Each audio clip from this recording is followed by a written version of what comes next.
Buenas tardes. Nos encontramos en el Museo Nacional de Ciencia y Tecnología de Madrid. Hemos venido a ver a Miguel Barrado, Manuel Gallego, Cristina Cortés y Laura Gómez, que recientemente han escrito el libro Biotecnología, la vida al servicio de la vida.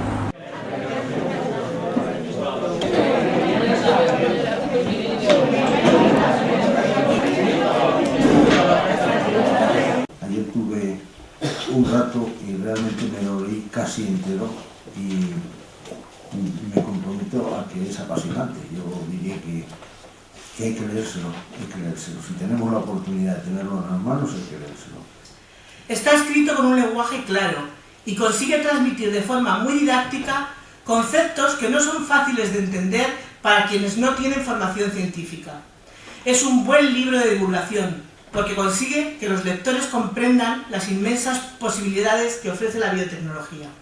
Recuerdo una vez que Manuel me dijo, ¿ves futuro en dedicarnos a esto? Y sinceramente le dije, lo veo complicado. Por eso yo siempre he querido llamar a este libro un pequeño milagro, porque es muy complicado encontrar un hueco para un tema tan importante como es la divulgación, ¿no? Que tiene un fruto que se recoge no a corto plazo, sino a medio plazo, pero siempre es complicado encontrar esta ocasión, ¿no?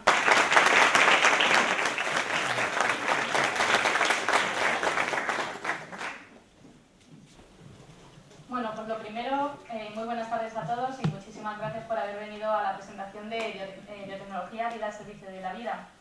Queríamos empezar dando las gracias al Museo de Ciencia y Tecnología y a sus colaboradores por haber hecho posible que estemos hoy aquí y a Francisco Fruxáceva por acompañarnos, que es un honor.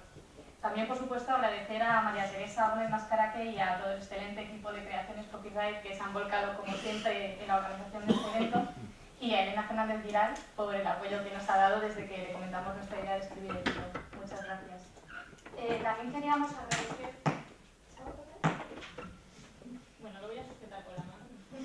Queríamos agradecer también a todas las empresas que nos han pedido imágenes para poder ilustrar nuestro libro, que son AIBE, Laboratorios de Biotecnología, Biogen Científica, Monsanto, Montitexto, Horizon, Farmamar, Priegola y Repsol IPF. Muchas gracias. Bueno, pues hoy vamos a hablar sobre biotecnología, que es el tema central de nuestro libro. ¿Pero qué es la biotecnología? La biotecnología es un conjunto de herramientas, de técnicas que nos permiten obtener productos útiles a partir de organismos vivos, de células y de moléculas biológicas obtenidas a partir de ellas. Entonces, os pongo un ejemplo, pues un proceso en el que obtuviésemos medicamentos a partir de microorganismos sería un ejemplo de proceso biotecnológico. ¿Y por qué es esto tan interesante?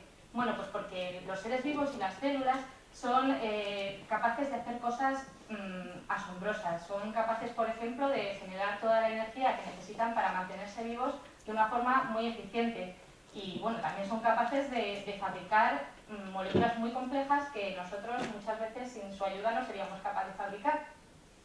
Y bueno, puede que estéis pensando que esto de fabricar productos a partir de seres vivos no es nada nuevo.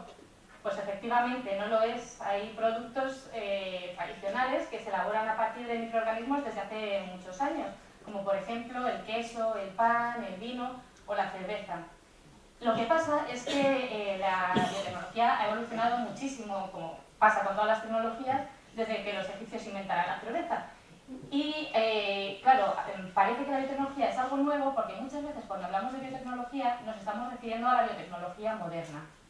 Y es que hoy en día somos capaces no solo de aprovechar las potentísimas herramientas que encontramos en la naturaleza, sino además de diseñar estas herramientas biológicas para que tengan las características y funciones concretas que nos interesan. La clave está en el ADN. El ADN es un tipo de molécula que tenemos en las células y que lleva la información que va a determinar cómo son estas y por tanto cómo vamos a ser cada uno de los seres vivos. Por ello, si modificamos el ADN de un organismo, podemos modificar cómo es este y lo que es capaz de hacer. Bueno, pues cada vez entendemos mejor cómo se almacena la información en el ADN y cómo se traduce esta en las células. Y ahora mismo somos capaces de coger una característica que nos resulte interesante de un organismo e introducirla en otro organismo diferente para mejorarlo. Os voy a poner un ejemplo. Imaginaos que queremos que una planta sea resistente a las heladas del invierno. y encontramos una bacteria que es capaz de sobrevivir a temperaturas extremadamente bajas. Bueno, pues si conseguimos identificar en el ADN de la bacteria el trocito responsable de esta característica y se lo introducimos al ADN de la planta, habremos obtenido una planta con mayores capacidades de supervivencia. Bueno, esto es muy simplificado, en realidad es mucho más complejo, pero la idea es esta. Entonces, bueno, esta planta que obtenemos es lo que llamaríamos un organismo modificado genéticamente, precisamente porque hemos modificado sus genes. Y esto tiene infinidad de aplicaciones, como iremos viendo. La obtención de organismos modificados genéticamente constituye la ingeniería genética, que es la base de la biotecnología moderna. Y ella nos permite, pues, diseñar organismos y herramientas biológicas extremadamente útiles y asombrosas. Pero a pesar de las aplicaciones que tiene la biotecnología para mejorar nuestra calidad de vida, hay gente a la que las nuevas posibilidades que ofrece esta tecnología le asustan. Y bueno, esto en muchos casos puede ser por desconocimiento o también porque los científicos no hemos sabido explicar bien en qué consiste esta tecnología. O bueno, puede ser también por falta de confianza en los organismos reguladores o simplemente pues porque es natural tener miedo a lo nuevo y a lo desconocido. Pero en cualquier caso, nosotros en el libro hemos tratado de no profundizar en estas polémicas y debates porque nuestro objetivo, en línea con el de la colección Ciencia Divulgativa, era explicar de una forma pues, científica y lo más objetiva posible en qué consiste la biotecnología y cuáles son sus aplicaciones. Pero sí nos ha parecido interesante incluir un pequeño capítulo sobre percepción pública de la biotecnología, en el que os mostramos algunas estadísticas del nivel de aceptación que tiene esta, por si tenéis curiosidad.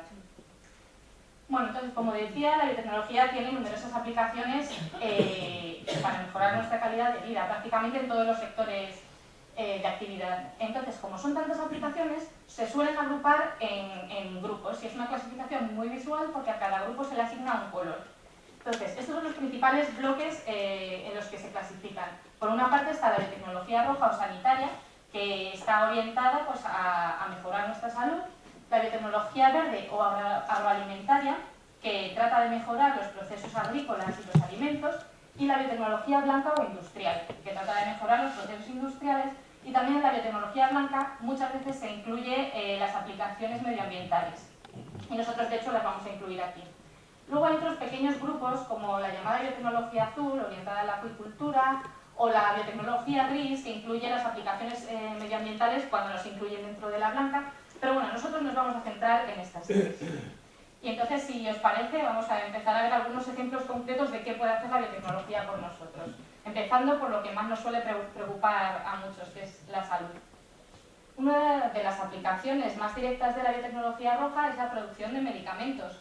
Hay medicamentos biotecnológicos que se llevan produciendo desde hace muchos años, como por ejemplo los antibióticos. El ejemplo típico, que es la penicilina, pues todos sabéis que se produce a partir de un hongo. Entonces, precisamente por eso es un proceso biotecnológico, porque lo que se hace en la industria es cultivar este hongo en las condiciones adecuadas para que produzca suficiente cantidad de antibiótico. Pero bueno, en este caso lo que estamos haciendo es aprovechar una sustancia que produce de forma natural un organismo. Pero es que además la biotecnología moderna, gracias a la ingeniería genética, permite diseñar organismos para que fabriquen otro tipo de fármacos, como por ejemplo ocurre con la insulina. Lo que hacemos es que introducimos un trocito de ADN que es el responsable de la producción de la insulina en los humanos, la introducimos en una bacteria o en células, de forma que éstas adquieren la capacidad de producirla en grandes cantidades y así podemos tratar a los diabéticos. Claro, esta bacteria que tiene la capacidad de producirla le llamamos organismo modificado genéticamente o transgénico, también se llaman así. Y hay que decir que los transgénicos, esta palabra ha adquirido una connotación un poco negativa, porque bueno, no sé si vosotros habéis oído antes hablar de los transgénicos, pero hay mucha gente que directamente los asocia a algo malo. Y yo solo quería decir que es importante saber que hay medicamentos, pues eso, como la insulina o la hormona de crecimiento, que solo pueden producirse en cantidades suficientes y con la calidad necesaria utilizando este tipo de microorganismos o de células. Y bueno, algunas curiosidades que os contamos en el libro. Bueno, pues que se ha conseguido obtener medicamentos en la leche de algunos mamíferos de forma que simplemente con ordeñar al animal y purificar la leche, obtendríamos grandes cantidades de este fármaco. Pero bueno, la producción de medicamentos no es la única aplicación que tiene la biotecnología roja. Miguel nos va a contar alguna más, ¿verdad?